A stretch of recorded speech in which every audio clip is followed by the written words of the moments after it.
Welcome to Raging Moderates. I'm Jessica Tarlov. Today I'm joined by former Republican Congressman Charlie Dent. He's a lifelong conservative who broke with his party to support Joe Biden in 2020 and then Kamala Harris in 2024, making him one of the few Republicans willing to say enough to Donald Trump's grip on the GOP. These days, he's the executive director of the Aspen Institute's congressional program, where he's focused on fostering real bipartisan dialogue in Congress. He's been vocal about the need for a reckoning within his party and is working to steer the conversation back to responsible governance, trust, and civility. Congressman Dent, welcome to the show. Hey, Jessica, great to be with you. Thank you. Yeah, no, thank you for joining us. I'm excited to talk to you. You're brave soldiers, you never Trumpers, who actually come over and support the other side. And that's where I want to begin our conversation. So you backed Biden in 2020, Kamala Harris in 2024. What ultimately pushed you to cross the aisle in both elections? Was it Trump, how he redefined the Republican Party? Can you talk us through your journey? For me, look, I feel you called me a conservative. Some people would call me center right, or common sense conservative. I mean, moderate, pragmatic. Choose your favorite term. But what drove me away was, I always said this wasn't these elections with Donald Trump were not about right or left from a policy perspective. I always thought they're about right or wrong. I often thought that what the MAGA movement represented in the form of Donald Trump was a particular type of protectionism, isolationism, nativism, at times nihilism, and what I would call a dangerous populism. And it's not particularly ideological, really about loyalty to a particular individual. It's not about fidelity to any type of principles. If you were to ask me what kind of person, I kind of view myself as an Edmund Burke type, that we're going to be Republicans, that we should be about incremental change. And we believe in evolutionary systems, not revolutionary systems. We believe in measured statements, temperance. We believe in discipline, and that's kind of where we got stability and order. I mean, that's where I think a lot of sort of center right folks come from, or center right conservatives come from, and I don't think that's where the party is right now. It's taken on a form of radical positions, like on tariffs, that are completely antithetical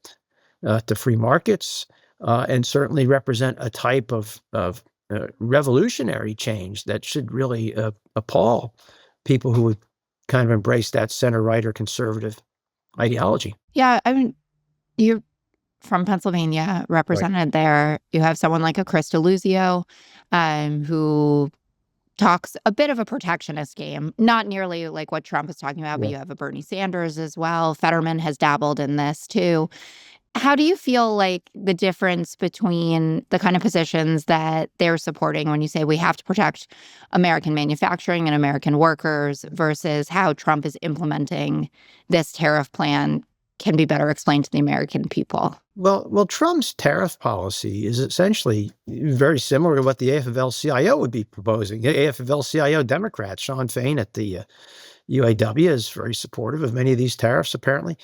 And I guess what I find remarkable is that Democrats have not been able to articulate a strong, forceful opposition to the Trump tariffs, because many of them agree with the basic policy. They might not like the way Trump is doing it, but for years, I've been in politics. I've heard plenty of Democrats, from Bernie Sanders and others, who've embraced this idea of protectionism in a very naked form. And that's what I guess disturbs me most about where my party is that we were not that party. We were the party that was embracing opening markets for American producers. We had a forward-looking, aspirational view of the world, that we could actually compete. And many of those who were advocating this type of protectionism had thrown up their hands and said, boy, we're just not good enough anymore. And, look, I'm all for using tariffs and countervailing duties on a very targeted basis, but in response to problems, illegal dumping or illegal subsidies, certainly countries that are using child labor, and other forms of what we would consider to be real trade abuses, or in the case of China, where they coerce technology transfers, which is a big problem, or steal intellectual property. Okay, that's how you use them, but we don't use these across the board tariffs against friend and foe alike and think that this is somehow going to grow our economy, it'll just have the opposite effect. It'll be very negative, and it'll punish American consumers as well as manufacturers and farmers. Pretty self-evident to me, and just look at how the markets have reacted, if we need any further explanation. But you're seeing it all across the country. People are reacting. Just the other day in the Allentown Morning Call, Mack Trucks said they're laying off 250 to 350 employees, largely over the tariffs. I mean, this is what we're dealing with. So everything you just said is true. He has the lowest approval rating in 70 years, underwater on every issue. Still, does well on border security, which kudos to you. He's basically shut down the border, which is something that we desperately needed to happen. It feels like people can disapprove of him and it still doesn't transfer over to turning on him.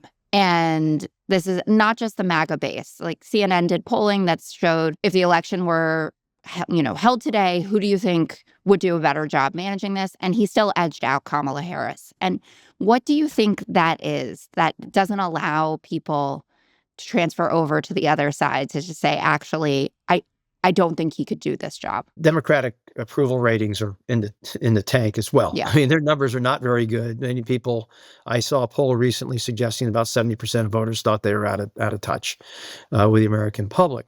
At the end of the day, what I do think motivates those voters who would prove decisive in a presidential election, these are the voters who are not firmly in the Trump camp or firmly in the Democratic or Kamala Harris camp.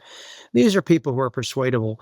And it's quite clear to me that many of them were motivated by economic issues. To the extent that we are having this debate about, where Trump said he was going to lower prices on day one, and here we are, going into a trade war that is having real world impacts on people's 401ks.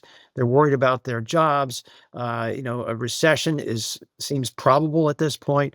And I think economic issues will drive the day. And of course, what we're hearing, none of this policy is lowering prices. So even though the president is, I think, largely in step with where the American people are on border security, where they clearly want the border controlled, they might not like the way Trump does things. I think at the end of the day, these economic issues are going to motivate those other what I'll call swing voters, what's left of them.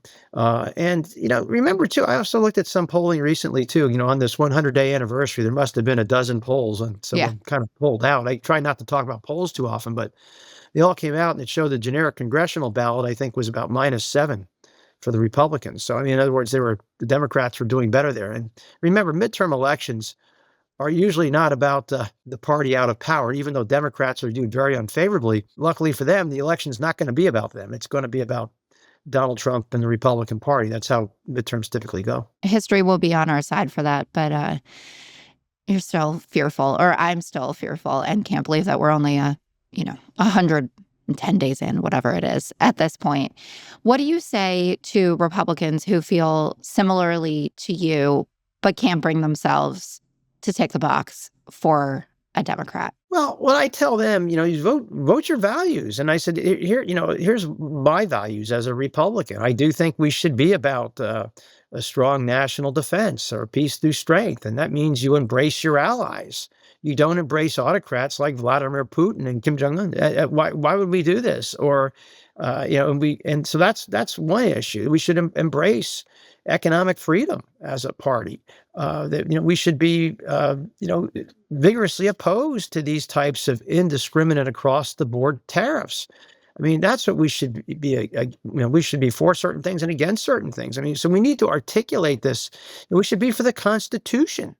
That we believe in the rule of law. These are fundamentally Republican and conservative principles. We should be about the Union, trying to keep it together. Our founder was Abraham Lincoln. That's what he was about, and why our party was born, to maintain this Union, as big and diverse as it is, and as challenging as it can be. So these are just a few core principles that I think we need to continue to beat on. And in fact, I'm part of an organization called Our Republican Legacy, where we have articulated many of these principles, where we are trying to talk to Republicans about, embracing real principles, not about simply adopting whatever it is that the president wants. Is the expectation that the Republican Party can go back to what it once was after Trump? Because he did tell Kristen Welker that he's not thinking about a third term. Steve Bannon has other ideas about that. We're not here to kind of debate whether he's going to do that or not, but it's a big open question what the party looks like post-Trump. Yeah, I don't think with the party, I don't believe the party goes back to where it was. But at the same time, some of those principles I just laid out are enduring principles. They're the ones that have sustained the party since Abraham Lincoln. And so I think that we should focus on those core principles once again. Like I said, we should be talking about peace through strength. We should be talking about embracing allies. We should be talking about the Constitution, the Union, economic freedom. A lot of people who are Trump voters who aren't real happy with everything he says and does and may disagree with him. They're voting for Trump because they so much dislike where the Democrats are on many policy issues. So I think that's really where we need leadership in the party to present a counter narrative. Quite often, you hear the MAGA narrative, and where I've been critical of some of my former congressional Republican colleagues is they've been too quiet. That you cannot counter that MAGA narrative with silence. Nothing there to counter MAGA's argument. Well, then MAGA's going to win every single time. But I think because of this trade war, there's a tremendous opening for a lot of Republicans to counter. And remember, too, Donald Trump's not ever going to be on the ballot again, at least not legally or constitutionally. He's not going to be on the ballot again. And so he's a lame duck president, and Republicans will be up in 2026. And many of them are going to need separation from Donald Trump. And now is the time to start making arguments about how they are different than the president, particularly those who are in those marginal and swing districts who hope to survive. They're not going to be able to run simply embracing Donald Trump, whose approval rating is what, around 40 now, the low 40s. That's not a way you're going to win an election. So I think there's an opportunity now for Republicans to start speaking up. Yeah, when you look at what the reconciliation bill will have in it and those huge cuts to Medicaid, and you mentioned swing district Republicans who in most cases have hundreds of thousands of more people in their districts on Medicaid than the margins that they won, you think this is going to be an obvious one. But time and again, something that Trump does or Trump allies do scares people to the point that they feel like they can't even represent their constituents. Well, remember what happened during Trump 1 on, let's take the Medicaid issue. And at that point, reconciliation was being used to repeal and replace Obamacare, the Affordable Care Act. And I was one of the folks who rang the bell on the Medicaid issue at the time, because you remember what the debate was then. Many states like mine had expanded Medicaid. Basically, we would have ended up dumping, all sorts of millions of people back onto the market with an insufficient tax credit. They would have lost coverage. And I just said, this is not acceptable. And I was making arguments on behalf of various Republican governors, 4 of whom asked me to present Donald Trump with a letter about this issue, which I did directly. What was that like? Well, I had 2 meetings with him, actually. One in the Oval Office, where I gave him the letter. He was respectful. He listened, and I told him my concerns with the bill, and that meeting ended fine. That was on Tuesday. Thursday, I got invited back, and it was a smackdown meeting. Basically in front of a whole bunch of people. I told him I wouldn't vote for the bill, and I was against it, and he was. He took it well the first time. It was the second and third time he went crazy. And told me I was going to destroy the Republican Party. I'm blaming you, Charlie. It's your fault. I might as well just go to parades. I'll go cut ribbons. I'm blaming you. Taxes are done. It's all over. You're being very selfish. He's going off on me. It's a pretty good imitation. Yeah.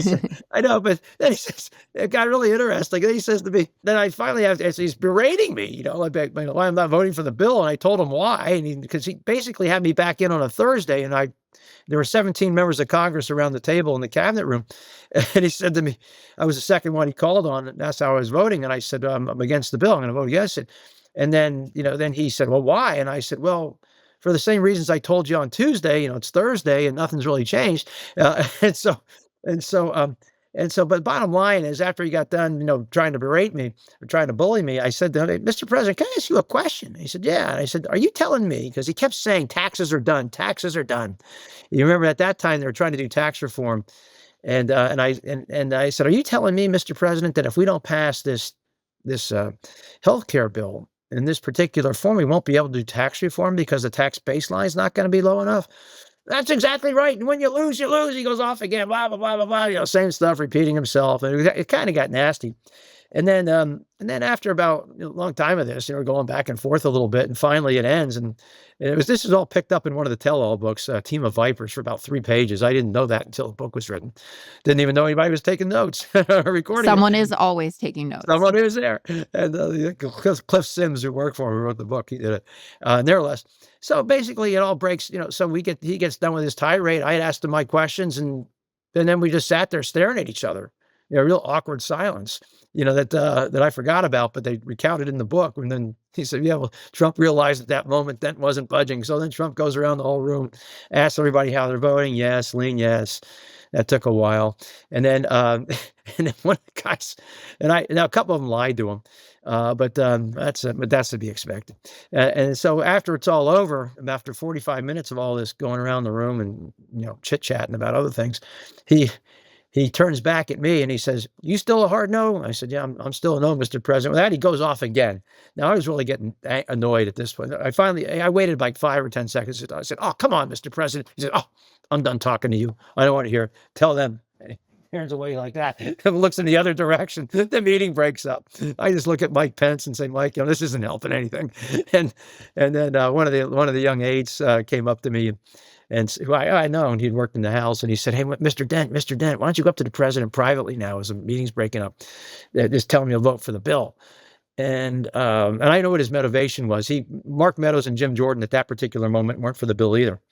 I think he wanted Trump to blame Meadows and Jordan. But I said, "Hey," I said to this young guy, "Hey, you know what? I came here and no. I'm an F no now, okay?" And I'm going to spend the next 24 hours find another 4 or 5 Republicans to vote against this piece of crap of a bill. And so the next day, they had to pull the bill off the floor. We got a couple of guys to vote against it. And so that was in March of 2017. So the point I'm making is Medicaid was a tough issue then. It's a tougher issue now. Yeah. Because so many more Republicans now recognize that much of their base is on Medicaid. And so I think, if we couldn't reform Medicaid the way they wanted to then, why do we think we'll be able to do it now? They might try to stick a work requirement in there. But beyond that, I'm not seeing how they're going to do too many significant changes, particularly in the U.S. Senate. The House might pass something, but the Senate, I think, is going to be a bit more squeamish. They have a higher threshold for pain over there. A lower threshold for pain. They feel it. The House has a higher threshold. They'll pass bills that are going to go nowhere, even though they're very politically damaging, which was the case back in 2017 on the repeal replace. The bill that the House passed, I warned colleagues, the policy's bad, the politics are worse. The bill would never be adopted by the Senate, never in a million years. And of course, nothing close to the House bill was even considered in the Senate. Yeah, and you are right. I talked to a lot of Congress people and say, "Oh, we passed all of these bills." Yeah, but that's obviously not going anywhere when you even have Josh Hawley saying that he's not going to sign it. And Rand Paul, I think, has said he's against Rand Paul is now my Democratic hero. I mean, listening to him give floor speeches about, the Boston Tea Party and tariffing. I'm all for Rand Paul right now. Well, he's absolutely right on tariffs. He's going to be against reconciliation, not because of the Medicaid changes, because he's got other reasons, but he's certainly right about the tariffs.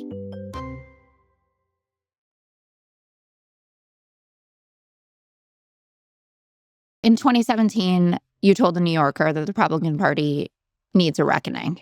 I would imagine that you still feel that that's the case going into whatever 2028 will hold.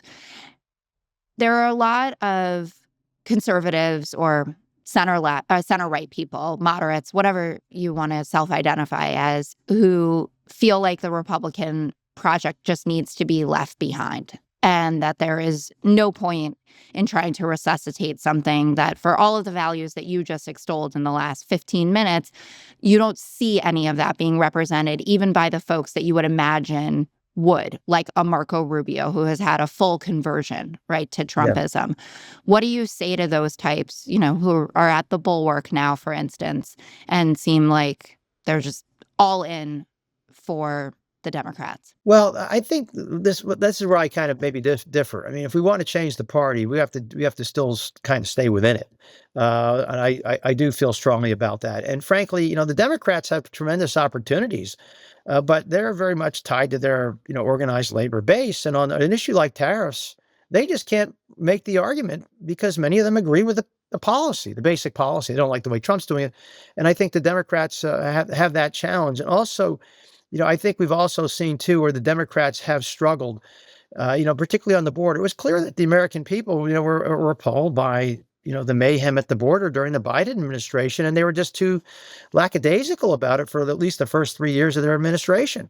It didn't get serious, and it was a very important issue. People do believe in the nation's sovereignty and that there should be an orderly system of entrance and exit, and the Democrats just weren't able to speak to it. And I think also too.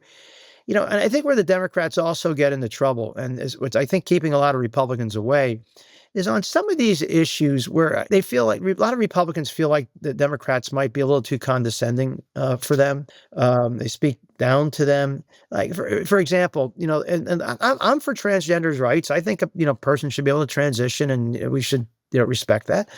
But when that situation happened at the University of Pennsylvania, where the swimmer transitioned from a male to female, broke all the records, blew away everybody at the NCAA's, a lot of people said, Yeah. That's unfair. And then they were called transphobic.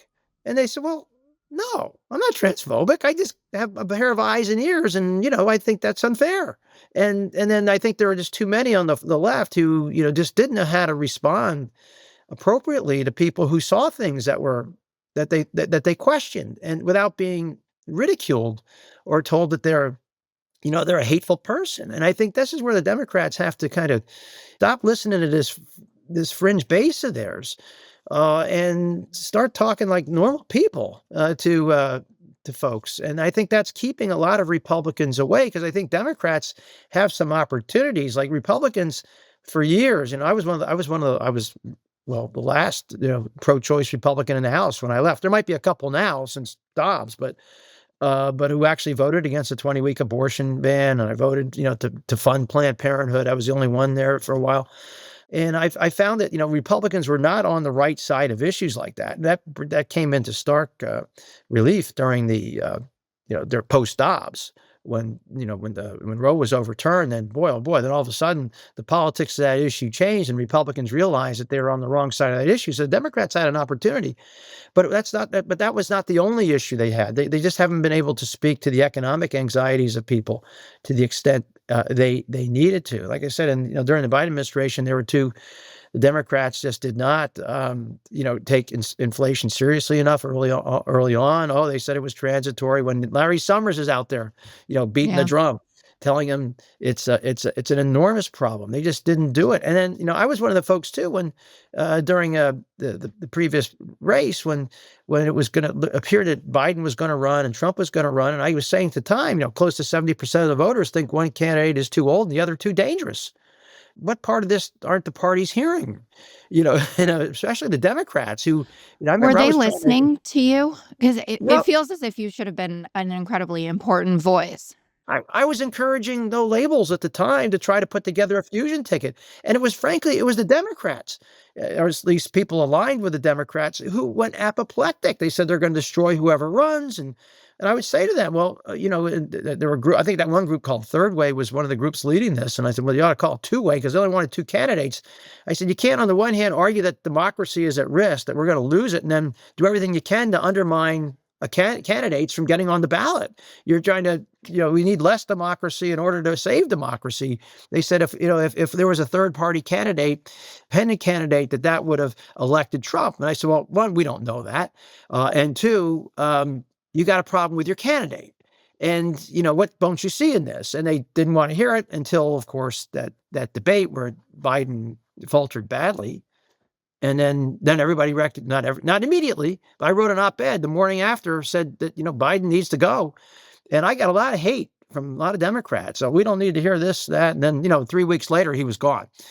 And everybody kind of came to that position. It was a rough 3 weeks. Yeah. If we had more time, I would like to talk to you further about the no labels issue, because it was pretty clear from the states where a third party candidate would have had the most effect that it would have swung it towards Trump. And you even see the impact of RFK Jr. moving over to the Trump side and Tulsi Gabbard, that it shifted, you know, mid-level partisans in that direction. But I want to ask you about 2028.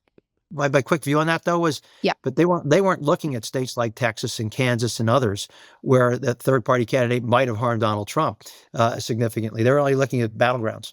Yeah. Well, battlegrounds decided, though. We lost all of those. So anyway, what are you thinking about 2028 on the Democratic side? Do you see anyone that can satisfy the purple America lane? I'm sure they have candidates out there. You're hearing about Newsom and Gretchen Whitmer. Certainly, Josh Shapiro in Pennsylvania would be quite formidable. I know Josh well. He's a good man. I think that those three are certainly probably top of list. You're hearing Wes Moore, of course, in Maryland. They have an interesting group of candidates. I'm not so sure Newsom would be the right one. A California progressive now. He's trying to center himself a bit. Whitmer, I think, has an interesting profile, though I know she's gotten dinged up a little bit over that White House meeting. Not sure if that's it'll be fine by then, I think. I think so too. But I think between Whitmer and Shapiro and Wes Moore, those are probably the three that jump out at me. There may be some others, but those are the three that are just kind of striking me as who could be inside lane. Of course, now you have to watch that progressive wing. What does AOC do? Does she decide to jump in? She would be a very formidable primary candidate, probably a disastrous general election candidate, but a formidable primary candidate. Yeah, it's a tough one. I mean, there'll definitely be a heated progressive lane and then a heated moderate lane, though that language feels counterintuitive, heated and moderate. But it'll be interesting to see a lot of governors get out there because they've actually done the managerial job and have accomplishments to talk about, not just huge floor speeches, even though I love my senators. We have a question at the end that we ask all of our guests. What's one issue that makes you rage? And what's one issue that you think we should all calm down about? Well, I guess if there any issue making me rage right now, it is this American disengagement, which takes the form of a few issues. It's the tariffs. I mean, tariffs are a form of disengagement. We are walling ourselves off. It also makes me rage, as part of this disengagement, is this total rejection of our friends and allies, the treatment of Zelensky in the Oval Office and abandoning Ukraine by the president in favor of Russia. Now, they'll deny that, but it sure feels that way. That makes me rage. The fact that we've also just unilaterally eliminated much of our soft power arsenal in this country. Again, another form of disengagement. That kind of makes me rage. And I feel like that, this is all happening, and when we're pretending that there are not going to be any geopolitical or economic implications for us. And there will be. This is so self-inflicted and so unnecessary, where the United States of America is the greatest, strongest, most powerful nation on earth. And we're not acting like it. We're acting like we are somehow this aggrieved victim that has suffered all these past 80 years since the Second World War. My view has always been we've done pretty damn well over the years, particularly since the Second World War. We created an international order. We led it.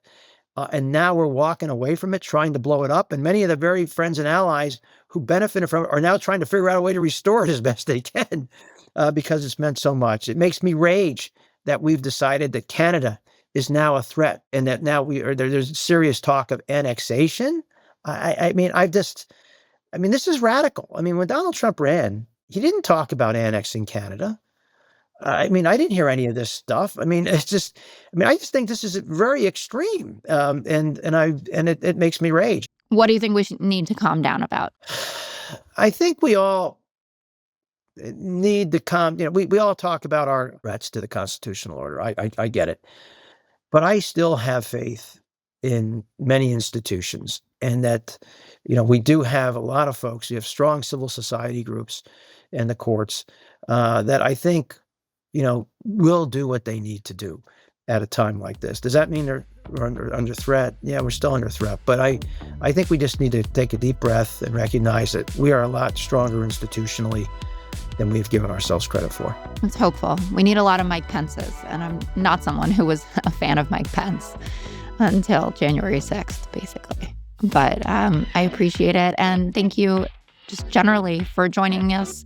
I'm sure our listeners are going to love hearing from you. And thanks for your time, Congressman.